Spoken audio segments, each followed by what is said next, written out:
এলম নিয়ে কোনো নাউজুবিল্লাহ অহংকার করতে নেই। আমাদের তরুণদের মধ্যে পড়ালেখা কম।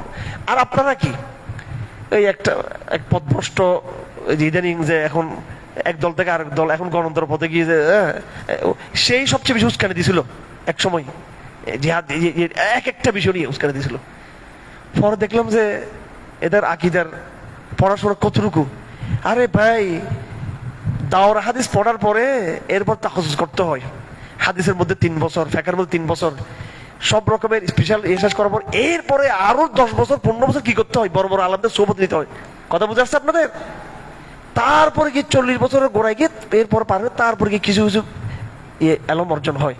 আমি আকীদার কিতাব লিখছি 2003 সালে। কয় সালে? 3 সালে আকীদার কিতাব। এখনো আমি আকীদার বইটা আমি ছাপিনি, আরবিতে লিখছি। এবং এটা আনজাসা কাশ্মীর, আনোয়ার শাহ কাশ্মীর সাহেব ওনাকে দেখিয়েছি। আরব দেশে বড় বড় শেখ আব্দুল ওয়াহাবের ছাত্র, ওনাদের দেখিয়েছি আমি। তারপর আমি ছাপি না, এখনো ছাপি না আমি এটা। এলম এলম হচ্ছে চুপ থাকা। এলম হলো কি? চুপ থাকা। পটর পটর পটর পটর করা কিন্তু এলম না। কিন্তু ফেসবুকে কি করা? পটর পটর, আকীদা নিয়ে পটর পটর ফেসবুকের ভিতরে, এগুলোর নাম এলম না। একেবারে বাড়াবাড়ি করে থাপ্পাই এগুলোরে একদম একদম ওখানে থামাই দেওয়া দরকার। ফিতনা আকীদা নিয়ে কি করা যাবে না, ফিতনা তৈরি করা যাবে না। আপনারা জানেন আলহামদুলিল্লাহ এই মিম্বর থেকে আমি 2016 সালে কারাগার থেকে 17 সালে বের হয়েছি। পুরো হানাফি সালাফি পুরো এর মধ্যে আমি একটা মোটা একদম পুরো বাস্তবতার জায়গা থেকে গিয়ে আকীদার এই বিষয়টা আমি আলহামদুলিল্লাহ এমন নেগেটিভ আমরা ইয়ে করছি যে একদম শান্ত করে দিয়েছি এই সমাজটাকে। আমরা একদম শান্ত করে দিয়েছি। এটা নিয়ে বাড়াবাড়ি করবেন না। আপনারা আকীদার দরজগুলো গ্রহণ করবেন ইনশাআল্লাহ, ঠিক আছে? আমরা এই রমজানে আপনাদেরকে আমরা পরিপূর্ণ আকীদার দরজ দিয়ে দেবো ইনশাআল্লাহ আজিজ। এটা এখানে কার নাম আছে আমি জানি না, এটা আমি নিজে এখানে আমাদের হেলাল উস্তাদ আছেন এখানে, অনেক বড় আলেম, অনেক বড় আলেম, তরুণ আলেম, অনেক যোগ্য আলেম। ওনার থেকে পুরো আকীদার ধরে নেবেন, পুরো আকীদার ধরে নেবেন। মাওলানা হেলাল সাহেব উনি ক্লাস শুরু করছেন নাকি আপনাদেরকে? শুরু করবেন, অচিরে শুরু করবেন, কাল পরশু শুরু করবেন। এবং লাস্ট ফিনিশিংটা ইনশাআল্লাহ আমি দিব আপনাদেরকে ইনশাআল্লাহ, কোনো সংশয় থাকবে না। এখন একটা আপনাদের খারাপ লাগতেছে যে হায়রে আল্লাহ আমি তো আসারি, হুজুর তো কি করতো, অথবা যারা আসারি বলে আমি তো আসারি, হুজুর আবার কি জানি, আল্লাহ হুজুর আল্লাহ জানে কোন দিকে কি করে। কোনো সমস্যা নাই, যে যেটা আছে ওইটার উপর থাকেন, অসুবিধা নেই। আমাদের দ্বারা যখন শুনবেন তখন আপনি সবাই খুশি হবেন ইনশাআল্লাহ, সবাই সমস্যা হবে না ইনশাআল্লাহ। আমরা যেটা ভয় আমরা মনে করছি এখানে কি জানি আল্লাহ জানে, এখানে আসলে কিছু না। আসলে কি এখানে সমন্বয় আছে। কি আছে এখানে? সমন্বয় আছে।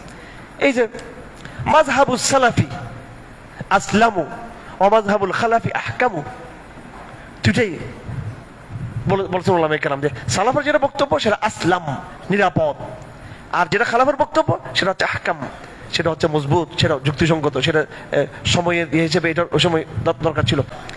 আকীদা নিয়ে প্রচুর ধূম্রজাল আমাদের মধ্যে, ঠিক কিনা?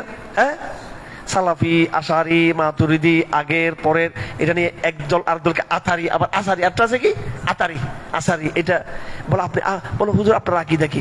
আমার নিয়ে বহুত গবেষণা চলে, খুব গবেষণা চলে। আমার আসলে কেউ আমি যে কি আপনার কেউ আবিষ্কার করতে পারে না, কারণ আমি প্র্যাকটিস, ঠিক আছে? ককটেল ককটেল ককটেল মানে ওই যে মিক্স ফ্রুট আর কি, এটা ককটেল বলে। এটা ও তো না না, ওইটা ওই পলিটিক্যাল ককটেল না। এটা এটা এটা চাইনিজ হোটেলগুলো দেখলে পাওয়া যায়, বা বিভিন্ন থেকে অর্ডার দিলে। হ্যাঁ হ্যাঁ, মিক্স মিক্স, এটা হচ্ছে কি মিক্সগুলোকে কি বলা হয়?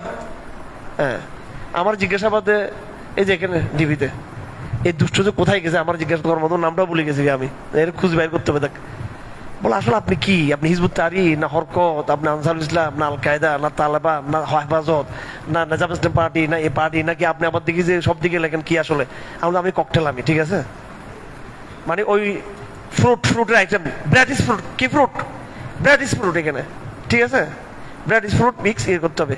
কোরআনে কারীমের এই ককটেল ইয়েটা বুঝতে হবে, ভ্যারাইটিস আলাপটাকে বুঝতে হবে। আকীদার মধ্যে আপনি একদিকে প্রান্তিকতা গেলে হবে না।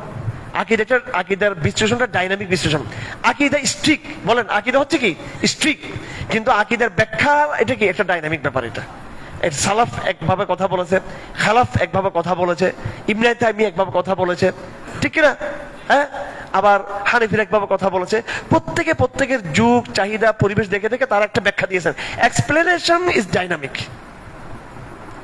আকীদার ব্যাখ্যা হচ্ছে ডাইনামিক, ব্যাখ্যাটা বক্তব্যটা, কিন্তু বেসিক অফ দ্য আকীদা ইজ স্ট্রিক।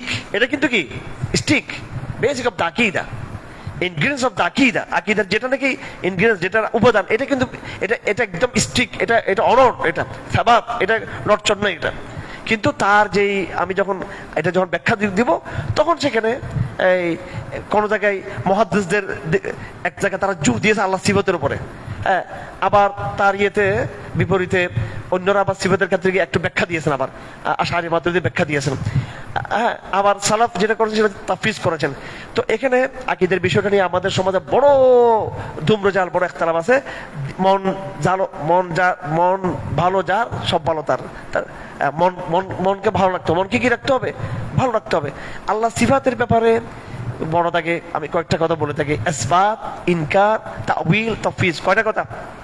ইসবাত, আল্লাহ সিফাতকে যারা ইসবাত করে, আরেক দল আছে আল্লাহ সিফাতকে একদম ইনকার করে, আরেক দল হচ্ছে আল্লাহ সিফাতকে যারা তাউইল করে, আরেক দল হচ্ছে আল্লাহ সিফাতকে তারা কি করে? তাফসীর করে। আমি জানি তারপর কিছু ভাইয়ের মধ্যে ভালো লাগবে না, এগুলো কি লাগবে না? ভালো লাগবে না ভাই, জটিল আলাপে যাই না। জটিল আলাপে গেলে আমার এখানে লাইব্রেরিতে যেগুলো আছে এগুলো সহ্য করতে পারবেন না কেউ এগুলো। আমি তো এখানে আলাপ করি যে দাওয়াত দিই, আমি খুব ইসলামটাকে সহজ উপস্থাপন করি। কেউ যদি তর্কের দিকে আসতে চান একবার চূর্ণ বিচূর্ণ হয়ে যাবেন কা ভাই। যাই হোক, তো এই আকীদার বিষয়ে একটা কথা এখানে আসছে, একটা আয়াত এখানে আসছে। কি আসছে এখানে? আয়াত। এই আয়াতটা আমরা মুখস্থ রাখবো। আউযু বিল্লাহি মিনাশ শাইতানির রাজিম, বিসমিল্লাহির রহমানির রহিম। হুয়াল্লাযী আনজালা আলাইকাল কিতাবা মিনহু আয়াতুম মুহকামাতুন হুন্না উম্মুল কিতাব ওয়া উখারু মুতাশাবিহাত। কোরআনের মধ্যে কিছু আয়াত আছে মুহকাম আয়াত। বলেন মুহকামাত, বলেন মুহকামাত। কোরআনের কিছু কথা আছে কি মুহকামাত। মুহকামাত মানে এমন শব্দ, এমন বাক্য, এত অকাট্য স্পষ্ট, যার অর্থ, যার কোনো ব্যাখ্যার কোনো কি দরকার নাই। ওয়া উখারু মুতাশাবিহাত, আর কিছু আয়াত আছে মুতাশাবিহাত, তার বিভিন্ন ব্যাখ্যা হতে পারে। কি হতে পারে? বিভিন্ন ব্যাখ্যা হতে পারে। ফাআম্মাল্লাযীনা ফী কুলুবিহিম যায়গুন ফায়াত্তাবিউনা মা তাশাবাহা মিনহু ইবতিগাআল ফিতনাতি ওয়া ইবতিগা তাউইলিহি ওয়া মা ইয়ালামু তাউইলাহু ইল্লাল্লাহ। যাদের অন্তরে বক্রতা আছে তারা যেগুলো মুতাশাবিহাত, যার ব্যাখ্যা আছে, যার বিভিন্ন তাউইল আছে, ইহতিমাল আছে, বিভিন্ন সংশয়ের জায়গা, সন্দেহজনক ব্যাখ্যা আছে, এখানে সন্দেহজনক অর্থ আছে, তারা এটার পিছনে পড়ে থাকে। ওয়াররাসিখুনা ফিল ইলমি, যাদের ইলম গভীর, তারা বলে আমান্না বিহি, তারা বলে, তারা সারান্ডার, তারা কি আত্মসমর্পণ, তারা বেশি কথা বলে না, তারা বলে আমান্না বিহি কুল মিন ইনদি রাব্বিনা ওয়া মা ইয়াযাক্কারু ইল্লা উলুল আলবাব। আকীদার ক্ষেত্রে যখন ওয়াসওয়াসা আসবে তখন এই দোয়াটা পড়বেন, এই দোয়াটা পড়বেন। আল্লাহ পাক একটা আকীদার ক্ষেত্রে যখন ওয়াসওয়াসা আসবে, হ্যাঁ, ইসলামের কোনো ব্যাখ্যার ক্ষেত্রে যখন ওয়াসওয়াসা আসবে, মনের মধ্যে আসবে, তখন এই ওয়াসওয়াসা আসবে, এই দোয়াটা পড়বেন। বলেন রব্বানা লা তুযিগ কুলুবানা বা'দা ইয হাদাইতানা ওয়া হাব লানা মিন লাদুনকা রাহমা ইন্নাকা আনতাল ওয়াহ্হাব। এটা পড়লে আর কি থাকবে না, মনের ভিতরে আর কোনো প্রশ্ন থাকবে না। আচ্ছা, যাই হোক, আল্লাহ পাক সুবহানাহু ওয়া তাআলা এরপরে আরো বেশ কিছু কথা বলেছেন এখানে। ইসলাম, দ্বীন ইসলামের কথা আসছে এখানে। ইসলাম